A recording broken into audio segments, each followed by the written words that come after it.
Aretha Franklin was one of the most celebrated singers of all time, earning the title of the Queen of Soul and the respect of millions of fans. But while navigating the landscape of her life and career, she made some fatal mistakes in her career, relationship, and life choices that eventually led to her passing in 2018. But what really happened?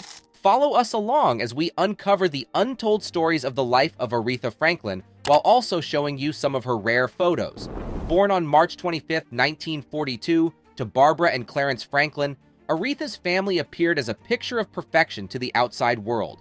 Her father, originally from Shelby, Mississippi, was a Baptist minister and circuit preacher, while her mother was a talented pianist and vocalist. On the surface, it seemed like they had it all. However, beneath that facade, their marriage was marred by Mr. Franklin's infidelities, ultimately leading to their separation in 1948. For young Aretha, this separation brought the profound trauma of having divorced parents at a tender age. Following the divorce in 1948, her parents went their separate ways. Her mother returned to Buffalo while Aretha remained with her father in Detroit. But as if dealing with her parents' divorce wasn't challenging enough, tragedy struck when Aretha lost her beloved mother, a source of love and comfort, to a heart attack on March 7, 1952, just before Aretha's 10th birthday. After her mother's death, several women, including her grandmother Rachel and Mahalia Jackson, took turns assisting her father in raising the children. Her father also tried his best to fill the void of losing her mother and played a crucial role in her life. He didn't only give support, but also encouraged her to sing at New Bethel Baptist Church, where he served as the pastor. Aretha's father took her on the road during his gospel caravan tours, giving her the opportunity to showcase her talents in various churches, and also played a crucial role in helping her land her first recording deal with JVB Records. And just when her musical career began to take shape, Aretha faced an unexpected turn of events when she became pregnant. With the pregnancy, she had a really hard time with her education and even had to drop out of school.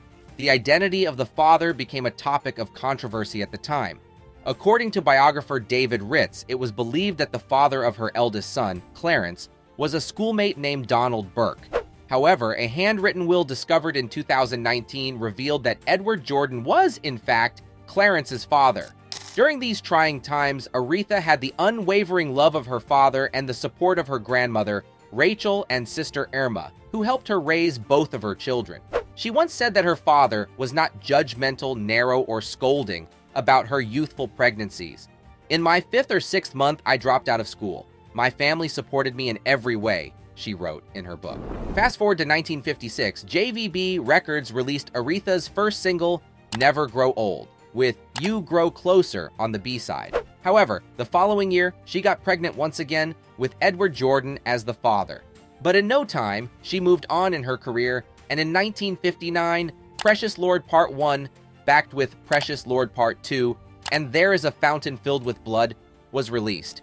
By the time she turned 18, Aretha made a significant shift from gospel to secular music with her father's approval.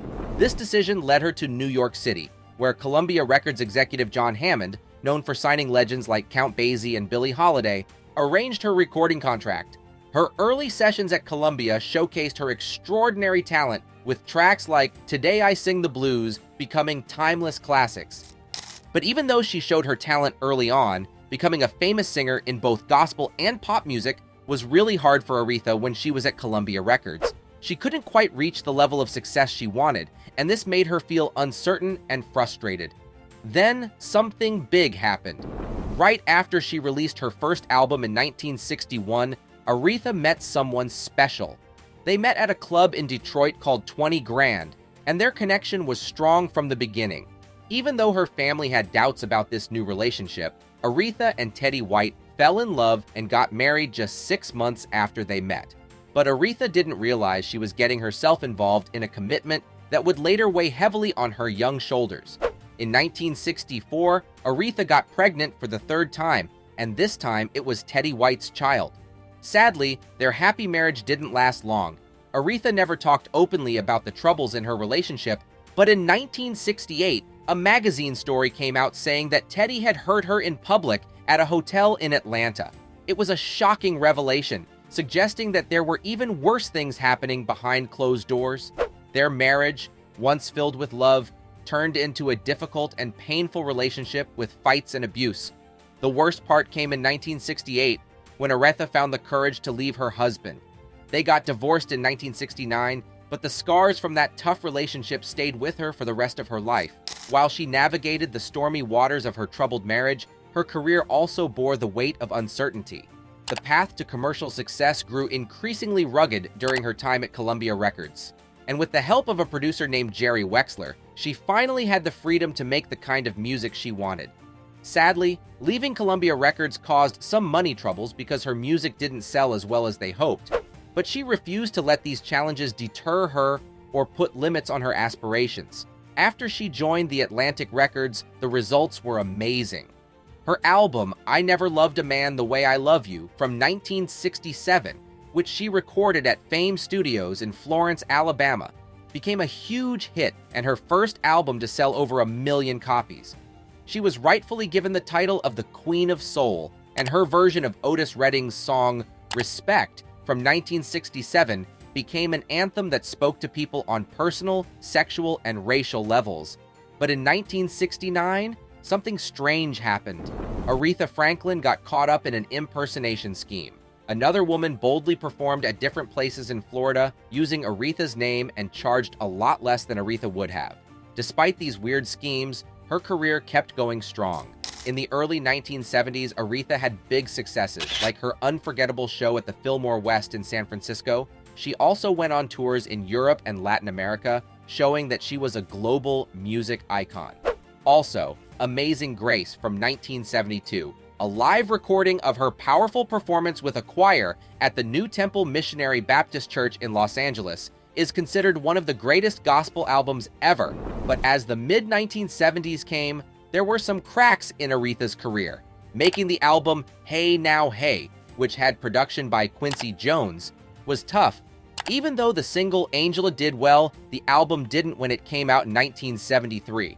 Aretha still had success in R&B with songs like Until You Come Back to Me and I'm in Love, but by 1975, her albums and songs weren't topping the charts like they used to, so she made a big move in her career and left Atlantic Records to join Clive Davis's Arista Records.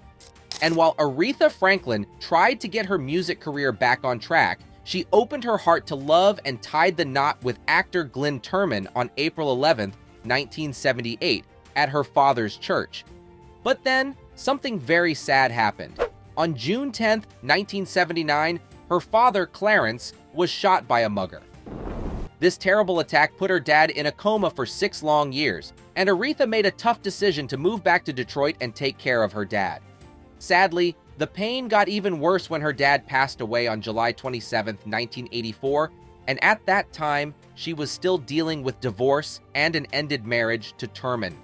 She also had a flight incident in 1984 that prevented her from traveling overseas. But during all these personal problems, Aretha still released the album Who's Zoomin' Who a year later, and it became really successful. Sadly, her relief from grief didn't last. In April 1988, her sister Carolyn died from breast cancer. Then, in 1989, her brother Cecil died from lung cancer on December 26th. And in the early 1990s, Aretha Franklin's smoking problems got worse, which made her lose even more weight. She had started losing weight in 1974 when she went on a super low-calorie diet and kept it off until the end of the 1970s. But now, being a heavy smoker and dealing with alcohol issues made her health even more complicated.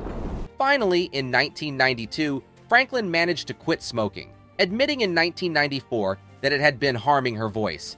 But quitting smoking made her gain weight, which was tough for her health. During this really tough time, she had more sad moments.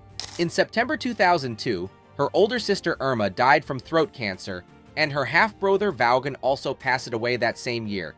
It felt like she couldn't escape from grief, with one loss following closely on the heels of another. In 2003, after working with Arista Records for 23 years, Aretha Franklin decided to take charge of her career and started her own record label, which she called Aretha. Her first album with this label, A Woman Falling Out of Love, came out in 2011, marking an incredible 50 years in the music business. During this time, Aretha continued to amaze audiences with her incredible talent. In 2009, she gave a powerful performance of My Country 'Tis of Thee at the inauguration of President Barack Obama, capturing the hearts of over 1 million people. Her performance of Carole King's song You Make Me Feel Like a Natural Woman at the 2015 Kennedy Center Honors Ceremony was equally stunning.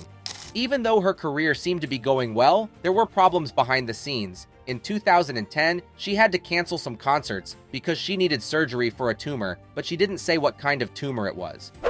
After the surgery, she lost a lot of weight, about 85 pounds. She kept canceling concerts through the summer and fall, which made it clear that she was seriously struggling with her health. And in 2018, Aretha's health got even worse. On August 13, 2018, news came out that Aretha Franklin was very sick at her home in Detroit. It was a sad moment, and on August 16, 2018, the world lost an icon. Aretha Franklin died at her home at the age of 76. The cause of her death was a kind of pancreatic cancer called a malignant pancreatic neuroendocrine tumor. It was the end of an era, but she left behind a legacy that will always be remembered in the world of music. If you enjoyed this video, there's a good chance you'll also enjoy the one showing on your screen right now. Click, enjoy, and don't forget to subscribe to the channel. See you on the next one.